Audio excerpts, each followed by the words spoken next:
பூமியில் மனிதர்கள் பெருகினர், அவர்களுக்கு மகள்கள் பிறந்தனர். தேவனுடைய குமாரர்கள் மனிதர்களின் மகள்களை அழகானவர்களெனக் கண்டு தங்களுக்கு பிடித்தவர்களை மனைவியாக எடுத்துக்கொண்டார்கள். அப்போது கர்த்தர் சொன்னார், என் ஆவி இனி மனிதனோடு என்றும் போராடாது. அவன் மாம்சமானவன், அவனுடைய ஆயுள் 120 ஆண்டுகள். அந்நாட்களில் பூமியில் பெரும் ராட்சதர்கள் பிறந்தனர், புகழ்பெற்ற மனிதர்கள், வலிமை மிக்கவர்கள். ஆனால் மனிதரின் தீமை பூமியில் மிகுந்ததை கர்த்தர் கண்டார். அவர்களின் எண்ணங்கள் அனைத்தும் எப்போதும் தீமையாயிருந்தன. அப்போது தேவன் மனிதனை உருவாக்கியதற்காக தமது இருதயத்தில் மிகுந்த வேதனைப்பட்டார்.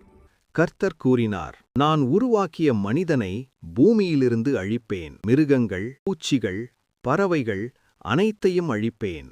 அவர்களை உண்டாக்கியதற்காக என் மனம் வருந்துகிறது. ஆனால் ஒருவன் இருந்தான், அவனுடைய பெயர் நோவா. நோவா கர்த்தருடைய கிருபையை பெற்றான். அவன் நீதிமான், தன் தலைமுறையில் குற்றமற்றவன், தேவனோடு நடந்து வந்தவன்.